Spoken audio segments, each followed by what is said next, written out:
On the day we got married, she confessed her love passionately in front of everyone. She smiled blissfully, tears streaming down her face as she ran toward him, leaving me standing alone on the vast stage, under the spotlight, becoming the biggest joke in the eyes of family and friends. Later, she explained to me that she had traveled through time and endured countless hardships for him.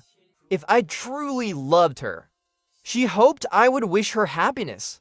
I chuckled softly. If I were to bless you, then I'd be nothing more than a complete fool. On the stage, the wedding host in his crisp suit looked awkward. This was probably the biggest wedding disaster in his 10-year career. He glanced at me repeatedly, perhaps hoping I could defuse the crisis. Yet my gaze was fixed on Lee Su's face. She covered her mouth, her face glowing with tears of happiness. But those tears weren't for me, nor for this wedding, but for the man beside her, Gu Li, who had just professed his love. The friends and family in the audience were dumbfounded. They hadn't expected someone to dare profess their love to the bride at another's wedding. I'm sorry, everyone. Lee Su suddenly grabbed the microphone from the host, and saying this, pulled Gu Li and dashed away. Lee Su, what are you doing? Her father. My former father-in-law stood up, roaring in anger. Lee Su stopped in her tracks and turned to look back at her enraged parents. Her face showed hesitation and struggle, but that expression lasted only a moment. She bit her lip. I'm chasing my own happiness. Your happiness? Her mother, eyes red, scolded as well. Think of Zhejiang. What about Zhejiang? Lee Su looked back at me only once. She knew I was watching her. She didn't dare meet my gaze.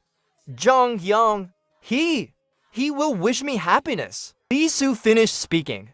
She pulled Gu Li and leapt off. The aisle built for our happiness. Without hesitation, she pushed open the doors and disappeared from everyone's sight.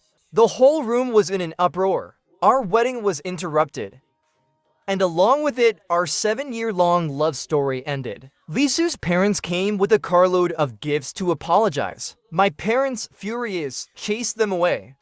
I didn't see them either. Instead, I hid in my room, deleting one photo after another of Lee Su and me. One by one, they disappeared. Me, Lee Su, and Gu Li. The three of us attended the same high school.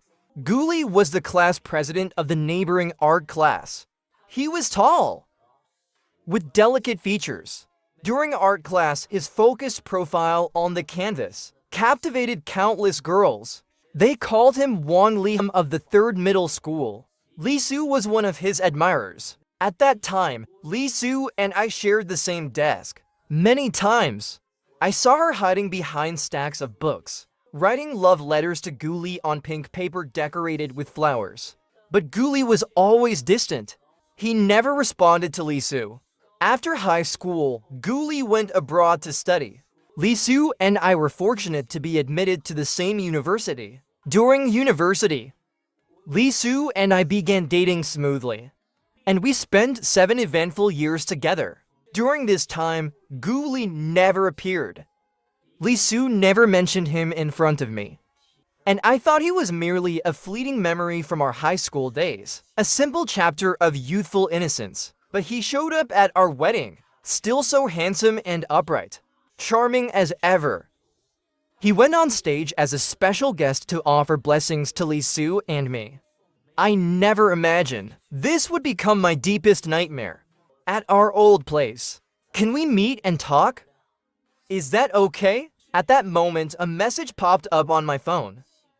I stared at the text for a long time, then grabbed my coat and rushed out the door. On the 3rd day after the wedding, I met Lee Su in a cafe. She wore a light yellow floral dress.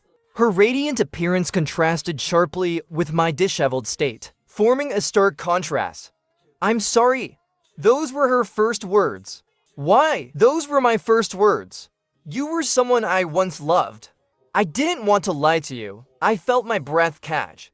That word once stabbed into my heart, like a sharp needle.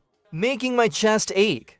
I can travel through time and go back to the past. What did you say? I widened my eyes, suddenly feeling anger. Because you once loved me, but don't love me anymore. You're making up such a ridiculous lie to brush me off? Lee Soo, what do you take me for? Isn't fooling me once enough? Do you still want to make a fool out of me, laugh at my expense? I'm not. Lee Soo shook her head calmly. It was only after going back to the past that I realized the person I loved has always been Gu Li. Gu Li. Those 3 words were the second needle in my heart. Hey, it's a good thing our wedding wasn't completed. I suddenly laughed. In this case, it's at most just cheating. Cheating, huh? There are so many cheaters out there. One more won't destroy the world. But if it was adultery within marriage, that would be different. That's punishable by law. My vulgar words made Lee Soo frown slightly. She kept explaining, Zhangyan, I know you're very angry. But for Gu Li's sake, I endured so much suffering after traveling back in time. If you really loved me, please wish me happiness. Could you? Wish me happiness. That was the 3rd needle in my heart. My heart shattered silently, breaking into powder, leaving nothing behind. So what if you traveled back in time? The one you're hurting is the person who stood by you since our school days. The one who has loved you sincerely for 7 years. I let out a long sigh, losing all desire to argue or fight with her. Many harsh words I had prepared, words meant to humiliate her, seemed unnecessary.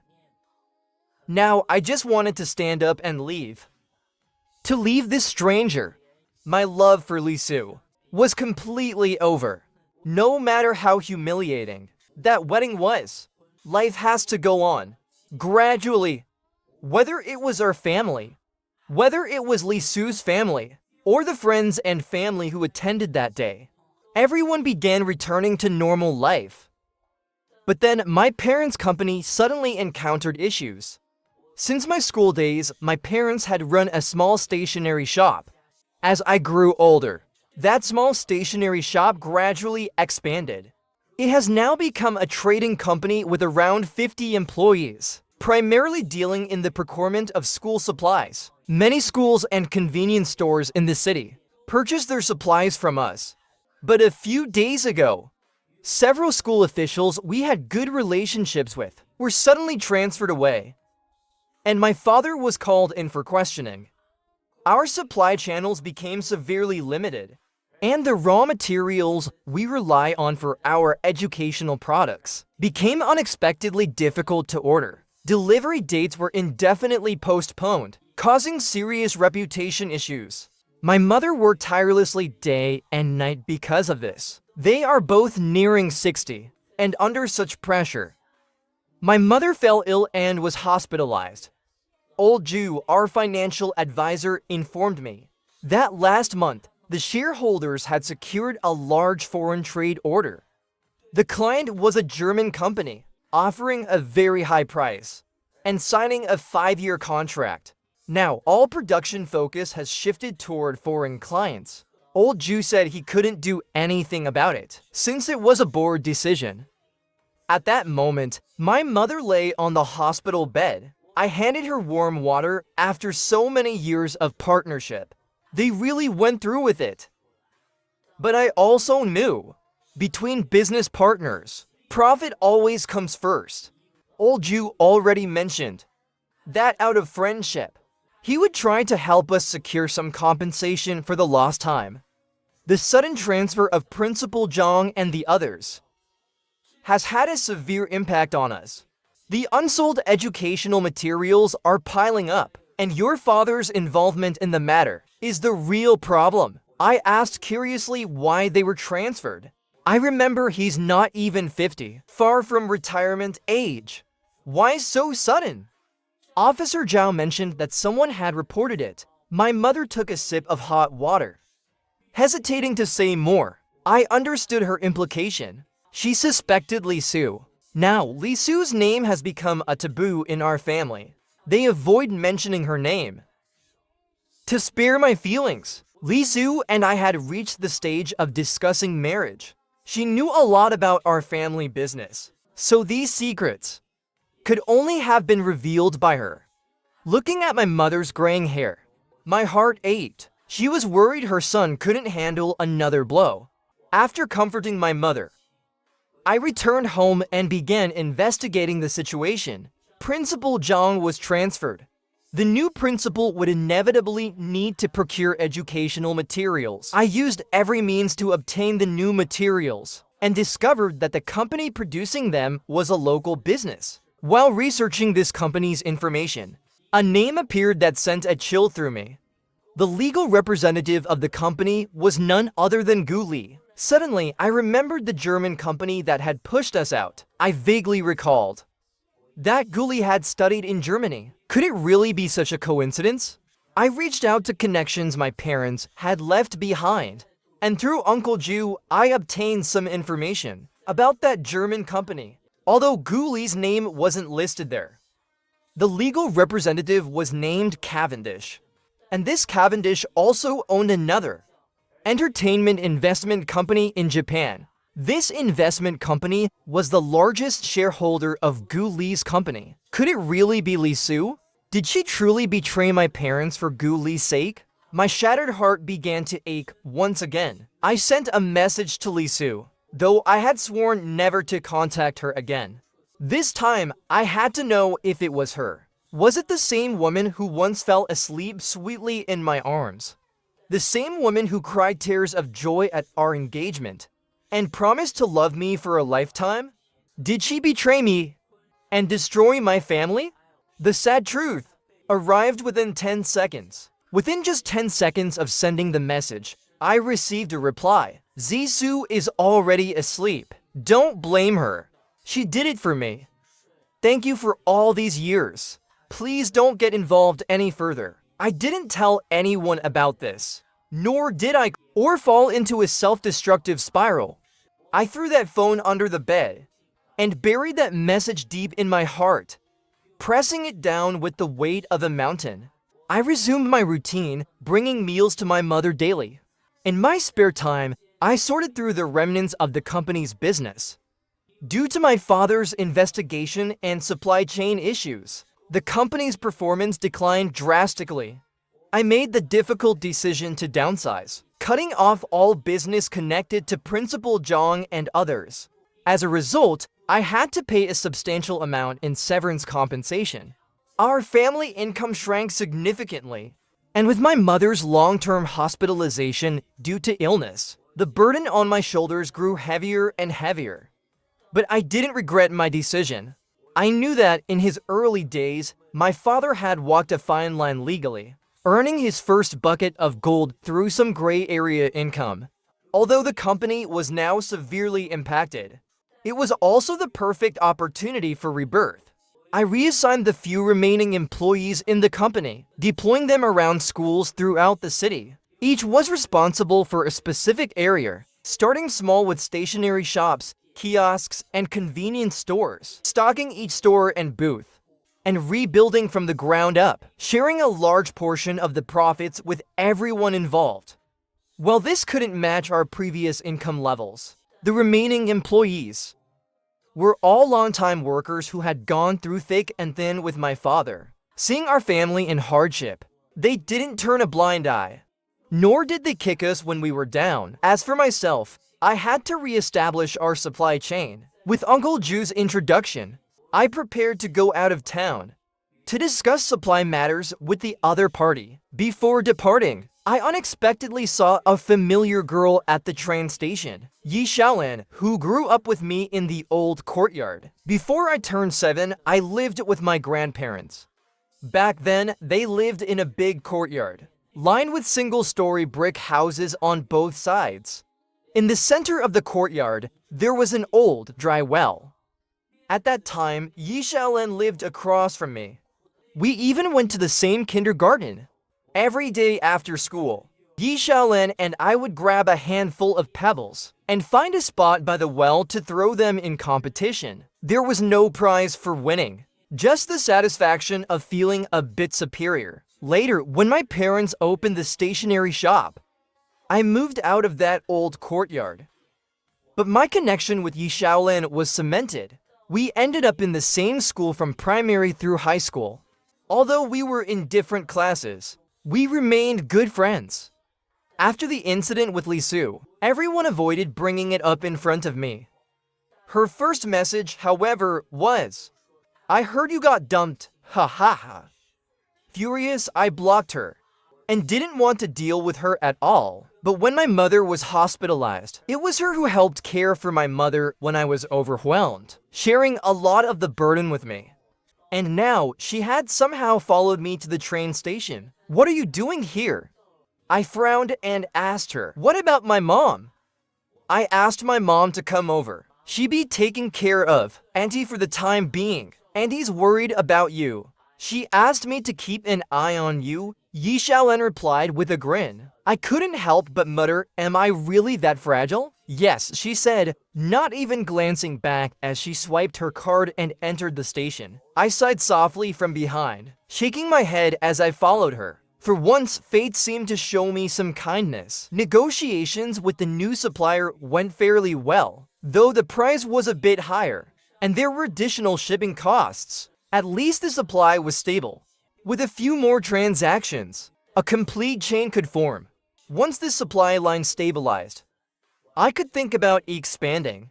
After everything was wrapped up, Yi Xiaolin and I traveled back overnight, exhausted, heading straight to the hospital to see my mother. At the hospital entrance, we unexpectedly ran into a polished and glamorous couple, Gu Li and Li Su. Following behind them were Li Su's equally well-dressed parents. They saw us too, of course, though we likely didn't look as presentable.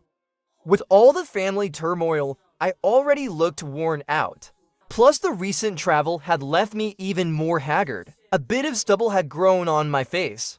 As for Yi Xiaolin, she had rushed out with me without bringing any of her usual skincare products, and had been making do with cheap soap. Her face looked dark and tired, making her look even more disheveled than the cleaning lady nearby. The atmosphere was a bit awkward. It was Gu Li who broke the silence first. With a hint of smugness, he wrapped his arm around Li Su, saying, "I'm here with Zisu for her prenatal checkup. We only just found out that Auntie is also staying here. Really sorry about that." Li Su didn't say anything, but instead clung to Gu Li's waist, her face full of happiness. I didn't even want to spare them a glance. I turned and walked past them. "Zi Yang, this is a little something from your uncle. Please accept it on behalf of Aunt Liu." Li Su's father called out, stopping me and handing me a thick envelope. I didn't take it. Instead, my gaze fell on the Rolex watch on his right wrist. The silver band gleamed in the sunlight. Following my gaze, I noticed the bracelet on Li Su's mother's wrist. Its luster was deep and refined, clearly no ordinary piece of jewelry. At that moment, seeing my lack of reaction, Li Su stepped forward and said, "I know your family is struggling right now. This is just a small token of our concern." I smiled wordlessly, struggling. Our family wasn't struggling until Li Su's face immediately turned sour. Gu Li hurried over, gently wrapping his arm around her. With his other hand, he grabbed the envelope, saying, "If you don't need it, then never mind. Zisu's just trying to be kind. You don't know what's good for you." "Zisu, don't be upset. You have to stay in a good mood." Li Su's mother quickly offered comforting words, fearful of upsetting her unborn grandchild, but then immediately put on a fierce expression. "It's a good thing Zisu had the sense not to stick with you. Look at your miserable state. Who knows how much suffering she have endured with you." Li Su's father joined in, saying, "Zhongyang, it's not that I want to lecture you, but as a grown man, a man should have responsibility. A narrow mind won't achieve great things." These words completely ruined the good mood I'd managed to hold on to over the past few days. I couldn't be bothered to argue with them, and turned to leave. After all, I had more important matters waiting for me than dealing with their disgusting faces. Just then, a small hand grabbed my right hand. I turned around and saw Yi Xiaolin looking at the four of them with a mischievous glint in her eyes. "So you're the ghoulie who stole Zhang Yang's woman?" she asked. Ghoulie replied, "I didn't steal her. Zisu and I have loved each other for a long time." "Is that so?" Yi Xiaolin smirked. "You must have been poor as a kid, right?" Little Gu was poor? Li Su's mother's sharp voice pierced the air. "Our dear Gu studied in Germany during his college years. He's handsome and educated. Much better than this useless guy here." Hum.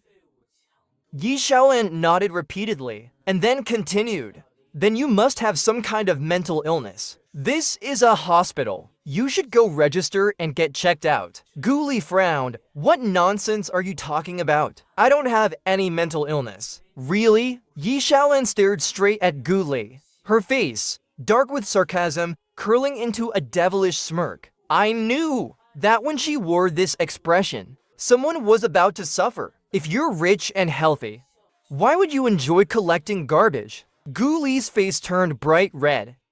I couldn't tell if it was from anger or embarrassment. Li Su's face went pale, and she even wobbled as if she couldn't stand steadily. "You filthy bastard, who are you calling trash?" Ghoulie lunged at Yi Xiaolin with a raised fist. I quickly stepped in front of her, taking a solid punch to the face. But I wasn't going down without a fight. I kicked him squarely in the chest. That kick was something I'd been wanting to do for a long time. 2 against 4, we're pretty tough.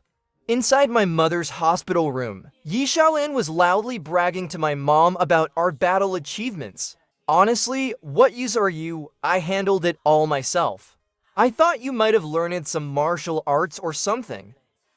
But it turns out all you're good at is running your mouth. You were just dead weight." With my shoulder wrapped in bandages, I grumbled, scolding Yi Xiaolin.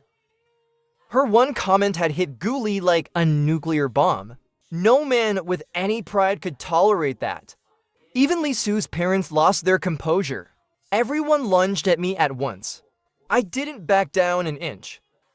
All my pent-up anger and frustration erupted, and I went at them with everything I had, right in the crowded hallway. We had a full-on brawl. In the end, it took a team of security guards to pull us apart. All of us ended up with a few bruises, except for Yi Xiaolin and Li Su, who remained unscathed. Yi Xiaolin wasn't exactly a fighter, but she cheered me on from the sidelines, even offering a chair for backup. Li Su, given her pregnancy, had quickly hidden to the side. "I may not have fighting skills, but I've got psychological warfare," Yi Xiaolin said proudly. "I'm sure of it. That shameless couple won't sleep tonight. A wife in bed with her ex for 7 years, huh? Just thinking about it would be unbearable." I laughed. What kind of psychological warfare was that? You're like a taunt magnet. The moment you open your mouth, they get even more riled up. However, my mother wasn't in as cheerful a mood as we were. Her eyes were red, unable to hide her worrying for us. After all, I was covered in dust, with various bruises and bloodstains all over. I quickly reassured her, and updated her on the progress I made on my trip out of town. Her spirits lifted slightly, but she advised me not to rush or aim too big. "Take it step by step to get out of this situation," she said. "Once your father is out, we can think of other solutions." My mother's approach aligned perfectly with mine.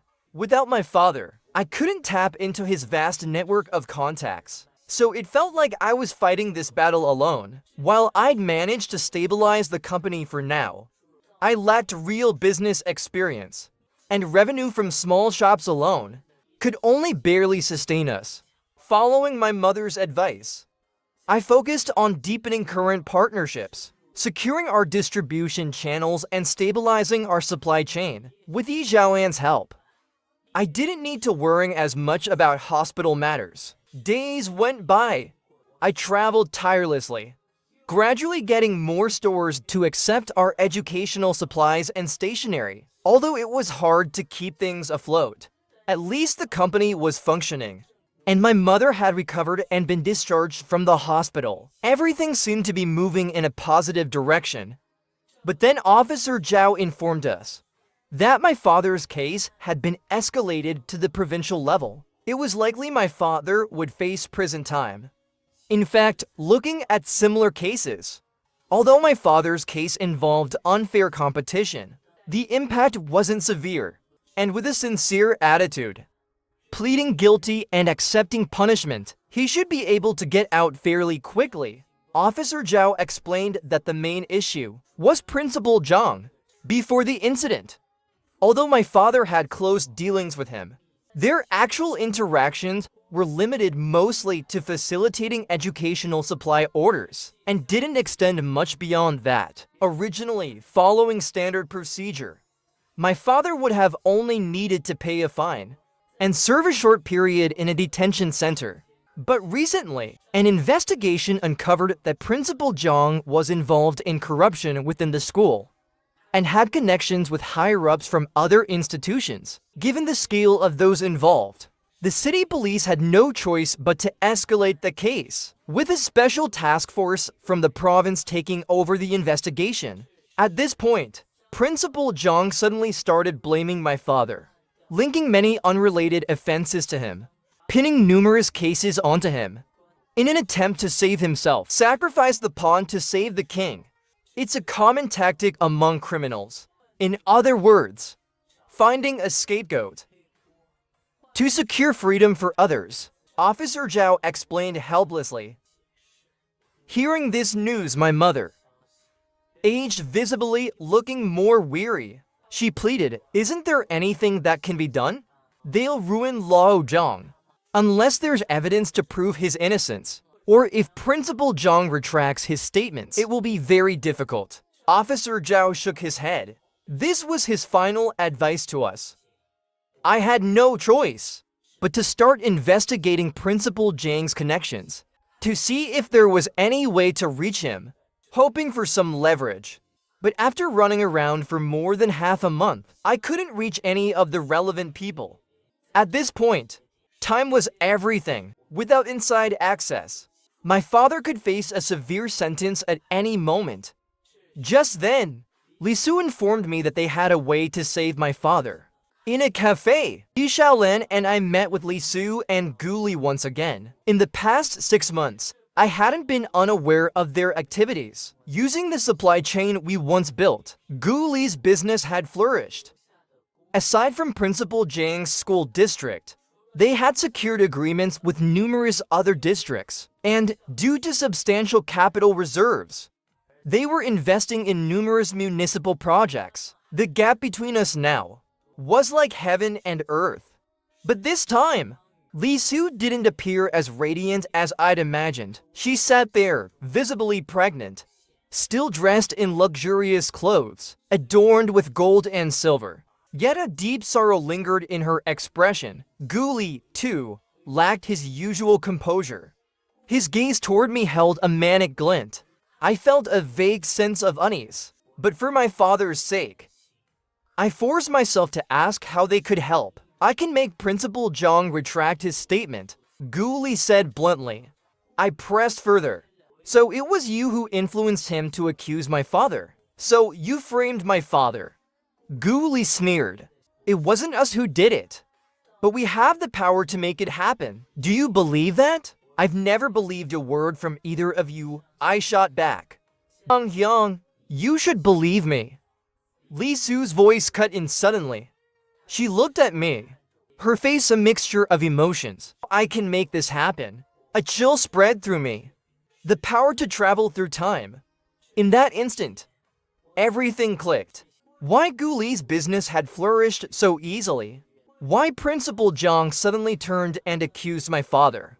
Why we couldn't reach any key people connected to the case.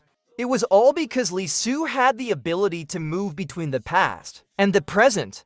Although I didn't fully understand the extent of her power, judging from how she'd changed Gu Li's heart, any alteration she made in the past must be affecting the present.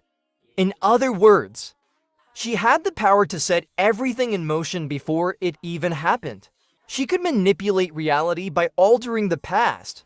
I glanced at her rounded belly, remembering how my father, once a heavy smoker, had quit for the sake of a future grandchild. Under my mother's strict supervision, he gave up cigarettes. He even joked, saying, "I quit smoking for your future kids. But don't expect me to be lenient, I'll still keep you in line." Yet now, for the sake of her old flame, she was willing to send a man nearing 60 to prison. Was this truly love? Or just a stubborn obsession? Ghoulie noticed my gaze, and his face grew even darker. He slammed his hand on the table, smiling wickedly. "Let me sleep with your girlfriend once, and I'll let your father go." "You! What did you just say?" I was utterly stunned. I couldn't believe such words were coming from Ghoulie. And as he said this, Lisu's eyes only reddened slightly, but she had no reaction. Are these two even human? They're worse than beasts? No, they're beneath even that. "Hey!" Next to me, Yi Xiaolin laughed again. "So your wife slept with someone else, and now you want a turn, is that it?" "No, or your dad dies." Yi Xiaolin chuckled out loud this time. She took a sip of her coffee and shook her head, saying, "First of all, you've got one thing wrong. I really do like Zhang Yang.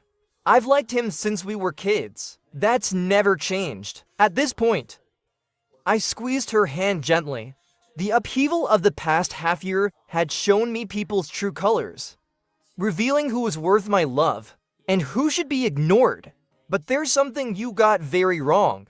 Yi Xiaolin's cheeks blushed, a rare sight, yet her eyes remained sharp.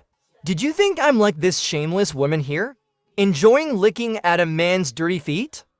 Besides, I have zero interest in someone with a junk collection hobby. Way too filthy." I couldn't help but smile at her sharp wit. This girl's tongue was still as sharp as ever. Ghoulie's face flushed with anger, and even Lisu couldn't hold back this time. I noticed her knuckles turning white as she clenched her fists. "Then I'll make his father rot in jail," Ghoulie growled hatefully. At this moment, I spoke up a so-called elite who claims to have returned from abroad, a so-called passionate lover. Truly a match made in hell. An undeniable union. But this should be the last conversation between us. We won't meet again after this. And I'm telling you all, you can keep using your lowly tricks against me. I'll take them all. But to make me submit? No way. And then I stood up, coldly fixing my gaze on Lisu. "You know me. So you should know that I understand you as well. If you dare to harm my family, I will never let you go." After saying this, I pulled Yi Xiaolin up and we walked away. Just as we were leaving, I heard the sound of glass shattering.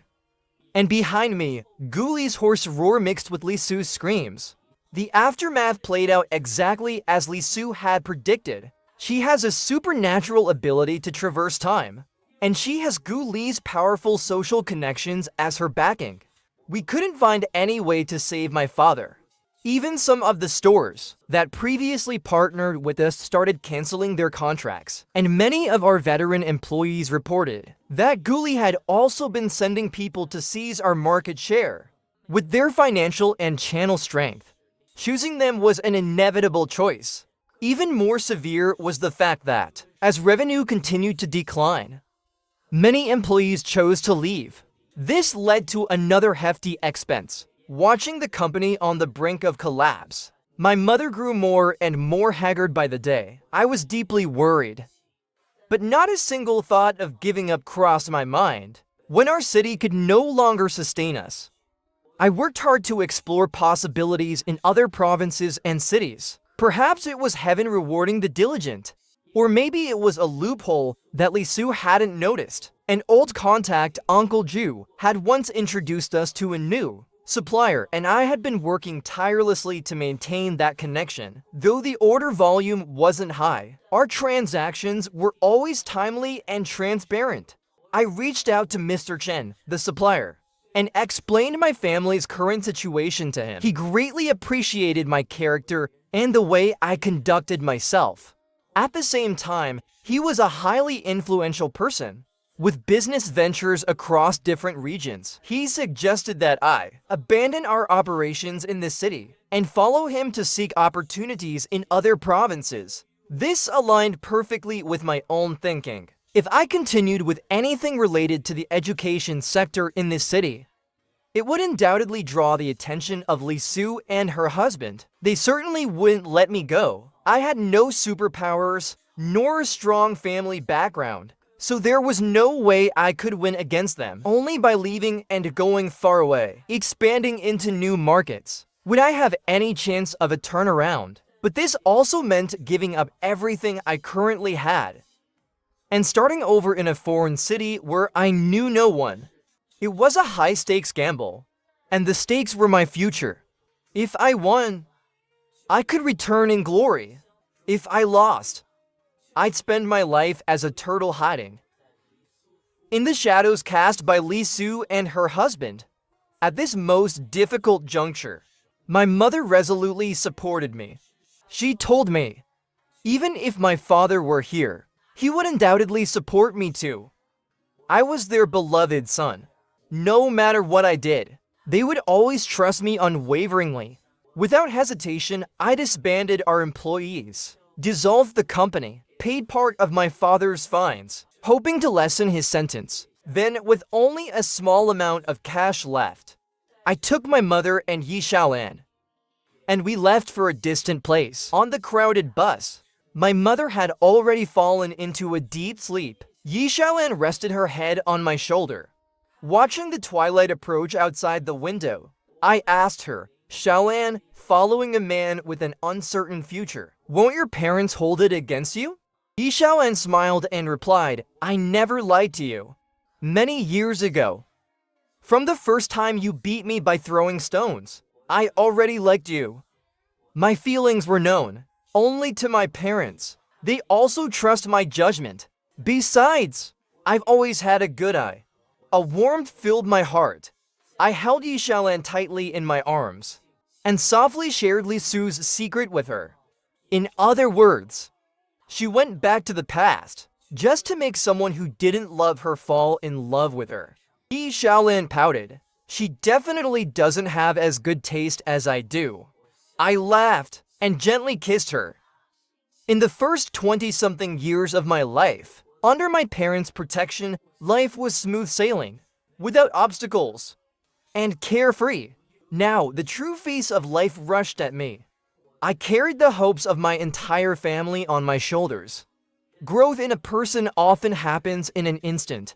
Life in a new city was even tougher than I had imagined. Though Mr. Chen supported me, he wasn't about to give me much help. Mr. Chen simply handed me a stationery store in a fairly decent location to manage. After circling back through life, 20-some years later, I found myself once again in the familiar world of stationery stores from my childhood. My mother, now advanced in age, couldn't help much with the store.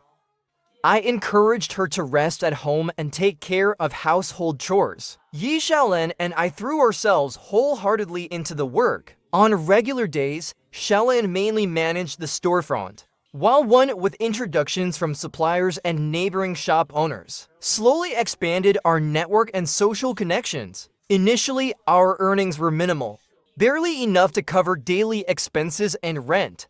We saved very little. Later on, using our shop as a base, I gradually built relationships with teachers from several classes in nearby schools. With their support, I managed to place various stationery items, reference materials, and practice papers into the schools. During this time, my mother fell seriously ill due to accumulated stress. Those days, Xiaolan and I were not only swamped with work, but also took turns staying by her side in the hospital day and night. Thankfully, a kind-hearted nurse, seeing how exhausted we were, arranged for the cleaning staff to look after us a bit more during the day. This allowed us brief moments of respite. And so, through constant ups and downs, amid countless hardships and trials, we spent our first New Year away from home. On New Year's Eve, the three of us shared a simple holiday meal in our less than 30 square meter rented apartment. The hot pot steamed before us, with a few greens and slices of meat, along with a bottle of red wine gifted by Mr. Chen. Simple yet warm. Taking advantage of the wine, Yi Xiaolan asked me when I would marry her, teasing if I was still thinking about that wretch, Li Su. I smiled without answering, only quietly holding the ring in my pocket a little tighter. It was a New Year's gift I bought for her, with the year-end bonus Mr. Chen had given me, but I didn't take it out. It wasn't the right time yet. I reminded myself silently. After the new year, I was met with a stroke of good luck. While paying a New Year's visit to a teacher, I unexpectedly encountered Principal Sun, who worked at his school. In conversation, Principal Sun mentioned that the teaching materials they were using were outdated and overpriced.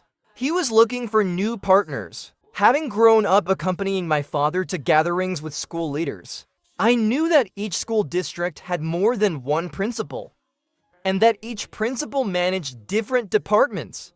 I keenly sensed that Principal Sun might be aiming to use this opportunity to further his own career. This was a chance. I immediately volunteered myself, expressing that I had the capability and resources to work with him. Principal Sun agreed to give it a try, but he mentioned that this type of teaching material typically had a standardized format, unlike the generic materials offered by many private suppliers. It required significant manpower and financial resources to build a supply chain that could meet the needs. With my current resources, I simply couldn't handle it. I could only bring this matter to Mr. Chen. Naturally, Mr. Chen wouldn't let such an opportunity slip by. He agreed to invest in the venture, allowing me to manage the company. But he wanted 70% of the profits. It was a domineering deal. I would bear the business risks, while he would take the majority of the profits. Yet, I couldn't let this chance go. I signed the agreement with Mr. Chen and had Xiaolan hire staff to maintain the stationery store. The two of us then threw ourselves into managing the new company. From choosing the location, renovation, registration, hiring, to drafting company policies, we handled everything ourselves. Once the company was officially established, I focused on building a supply chain, working to control the costs of upstream supplies, while securing orders from downstream clients. Xiaolan, in the prime of, followed me through all the challenges, without a single complaint. She remained optimistic, always encouraging me and caring for my mother. Her most frequent request was gently nagging me to marry her. For more years quickly passed, and the company I co-founded with Mr. Chen had grown into the largest educational supply platform in the region. Over 80% of local schools were partnered with us.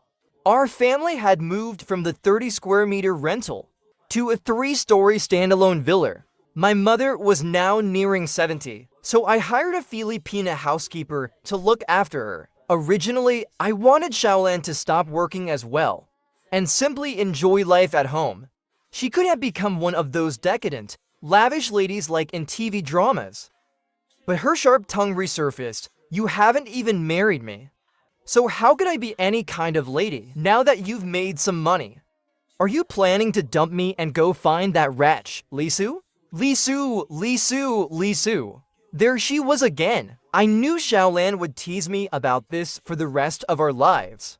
By this time, Mr. Chen had achieved financial freedom. He transferred all his shares in the group to me, making me the largest shareholder in the company. He kept only his dividend rights and planned to move overseas with his entire family by the end of the year to enjoy family life. Before they left, Xiaolan and I went to see Mr. Chen and his family off. Mrs. Chen took Xiaolan shopping at the duty-free store, while Mr. Chen and I chatted outside. 5 years ago, this place was a chaotic bus terminal. I came here with my family and 2,000 yuan in cash, seeking help from you. Mr. Chen laughed, reflecting, and 5 years later, this has become the largest airport in the city, and you've become a billionaire entrepreneur. Through the floor-to-ceiling windows, we watched as white planes soared boldly into the clouds. I handed him a pair of high-quality jade bracelets and said softly, "Old Chen, thank you so much. Without your support, I wouldn't be where I am today."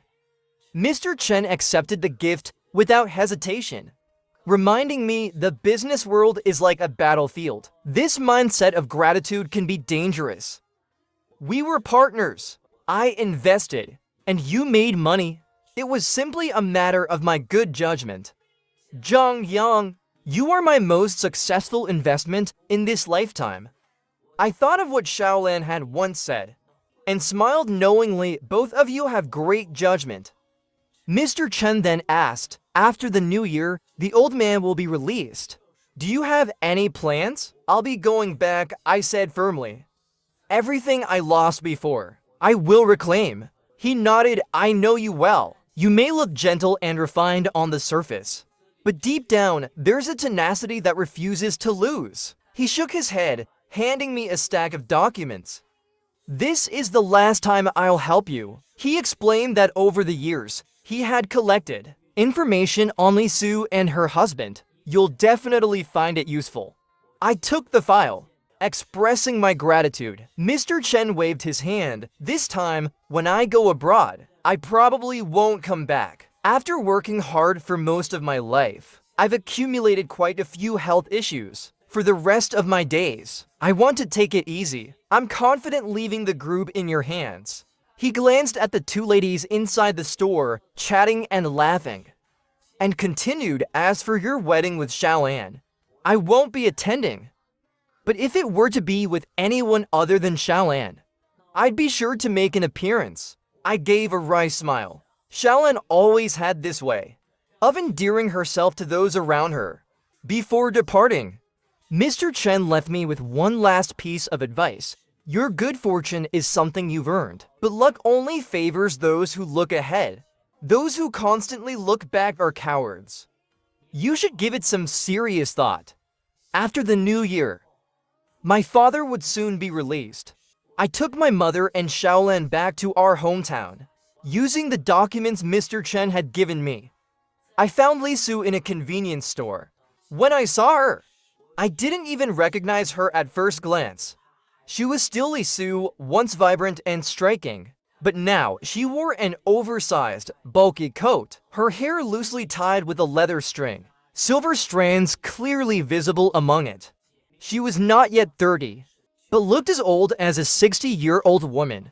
She was crouched down, rummaging through a box beneath a packed shelf. When she saw me, she was equally shocked, dropping the items in her arms to the floor.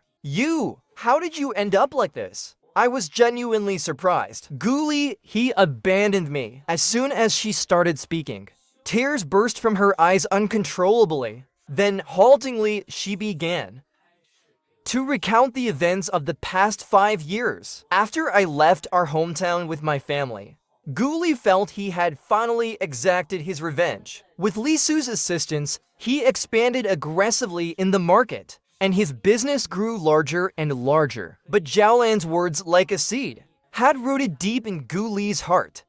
He became increasingly irritable, and his suspicion grew worse. After Li Su gave birth, he insisted, against his family's opposition, on getting a paternity test. Although the results confirmed that he was indeed the child's biological father, it only deepened Li Su's resentment, intensifying the conflicts between them as a couple. Guli began staying out all night, and openly, he took on mistresses one after another. Whenever Li Su confronted him, he would humiliate her, calling her a worthless woman nobody wanted. For him, seeing other women was something he felt was his undeniable right. Li Su was in immense pain but helpless, resorting time and again to go back to the past. Just as she had once swayed Guli's heart, she tried desperately to mend her mistakes. But life is long precisely because of its unpredictable twists and turns. Li Su realized that no matter how she changed the past, the future would always bring unforeseen events. Guli would always end up leaving her for one reason or another. Whether due to business failure, family crises, sudden shifts in his mood, or simply falling for someone else, they were like lines destined to cross. only to diverge after a brief intersection. I can't live without Guli. I love him so much that I can only keep going back to the past. As Lee Su spoke, she gradually became hysterical, but I lost my own daughter. I can no longer distinguish reality from illusion, the past from the future. To win back Guli, I personally caused my daughter's death. I watched that truck hit her. And unbelievably, I was still wondering, will this change the past? Will this bring Guli back to me? Suddenly, Lee Su went into a frenzy, kicking down all the shelves. In the midst of the chaos, she crouched down, covering her face, sobbing, "I'm not human, I don't deserve to be anyone's daughter. I'm shameless. I deserve this." I watched my daughter die under that truck. I looked at Lee Su's withered, pale face and sighed softly. Lee Su had lost her mind. The first love, the one that haunted my youth but was unattainable. Guli had become the demon in Lee Su's mind, and her love for him had twisted into an obsession bordering on madness. "But Zhang Yang, you had already left. Why did you come back?" Lee Su murmured, slumping to the ground, her cheeks twitching violently, her eyes bloodshot. "You keep getting better. Always improving," she muttered like someone in a feverish dream. Then suddenly, she looked up, letting out a scream. "You came to see my misery. You must be here to laugh at me. If it weren't for you, I wouldn't be in this state. You're the reason I'm ruined. Guli would never have left me. He loves me. He's loved me for so many years. I know it. I know he loves me." With her disheveled hair, Lee Su looked like a demon herself. She extended her hands, lunging toward me. At that moment, the automatic door behind me slid open, and a shadowy figure raised a knife toward me. Then, a gunshot rang out. The figure behind me collapsed into a pool of blood. Lee Su froze, her face frozen with a mix of emotions. She suddenly shoved me aside and threw herself onto the body, sobbing uncontrollably. "No, no, no, Guli! Don't leave me, Guli." The man on the ground was none other than Guli. The bullet had pierced the back of his head, and bright red blood gushed out in torrents. He no longer looked anything like the powerful figure I once knew. Though he had a height close to 1.8 meters, he was now emaciated, resembling those whose bodies have been hollowed out by addiction. His eye sockets were dark and sunken. His cheeks were deeply sunken, even in death. His gaze held a fierce hatred toward me. I looked back at him coldly, like a silent, unfeeling ice sculpture. I knew they were no longer the Lee Su and Guli I once knew, but they still saw me as the weak Zhang Yang. They could bully and humiliate. Mr. Chen's file had exposed all the details of their lives.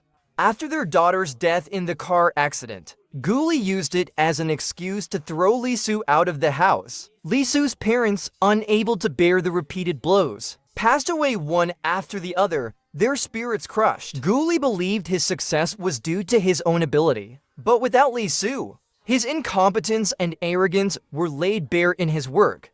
He fell to the bottom of society, eventually developing gambling and drug addictions. In just 1 year, the once high-flying top young entrepreneur in the city, the elite who had returned from abroad, became a despised outcast. To fund his addiction and repay high-interest loans, he turned back to crime, using his connections in the drug world to become a real trafficker. When I learned of this, I collaborated with the now-retired officer Zhao, and we devised this plan to lure him out of hiding. In truth, I was also giving Lee Su one last chance. If she didn't reach out to Guli, perhaps I would have let her live out her remaining days in peace. But she, without hesitation, sent a message to Guli. After all she had suffered, Lee Su still clung to the hope that she could trade my life to win back Guli's love. She was beyond saving. At that moment, Officer Zhao, who had been waiting outside for a long time, burst into the store with Yi Xiaolan and several other officers. Yi Xiaolan threw herself into my arms, and only after seeing that I was safe did she finally relax. She turned to look at Li Su, who was lying on top of Gu Li, her eyes hollow, staring vacantly. Her lips moved slightly, but for once, Xiaolan, usually so sharp-tongued, stayed silent. Afterward, we watched Officer Zhao secure the scene and lead Li Su to the police car. As the shrill wail of the sirens faded into the distance, the deepest obsession in my heart quietly dissolved. Countless times after drinking in dreams in the dark of night, I had fantasized about exacting my revenge on them. I had crafted a meticulous plan for revenge, to take over their market, cut off their supplies, gather evidence to dismantle their power. I imagined that, in the end, they would come to my door in tears, falling to their knees before me, bowing repeatedly, even bloodying the floor, begging for my forgiveness, and I would refuse them coldly. I imagined laughing in their faces once they had lost everything, humiliating them, attacking their fragile hearts with the harshest words, so they would live the rest of their lives in torment. Every sleepless night, I refined this plan. It was this revenge plan that had sustained me through these years. But reality has shown me that time itself is the ultimate revenge. It gives shape to all that is beautiful, while burying all darkness deep beneath. So keep pushing forward, never look back. Let the bullet fly a little longer. The bullet fired in youth will one day find its mark on our own foreheads. Reality itself is the most powerful counterattack. Later, I saw Li Su for the last time in the detention center. Under the care of doctors, she gradually regained her senses. Li Su asked me, "Why, Zhang Yang? I had superpowers, yet ended up like this. You lost everything, yet you only grew stronger."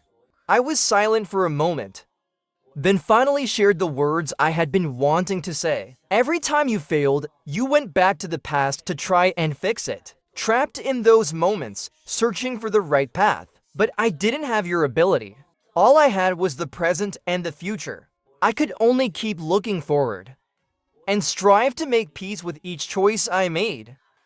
You wanted a past without regrets. But to me, the future is what truly matters. You also forgot. Youth is meant to have regrets. Only a past filled with regrets is worth treasuring and remembering. My words left Li Su overwhelmed, and she broke down in tears. I stood up and walked away, never looking back again. Outside the prison, Yi Xiaolan and my elderly parents waited for me. My mother asked what my plans were now, and if I needed some time to rest. I shook my head, turned to look at Xiaolan, her face radiant with a smile, and then at my parents, their hair silver with age. With a loud voice, I declared, "Among the three great failures, not having heirs is the worst. So of course, it's time to marry, have children, and pass on the family line, to extend the legacy of the Zhang family. Behind us!" A radiant sun burst into the sky, flooding the horizon with glorious light, and filling the heavens with vibrant colors.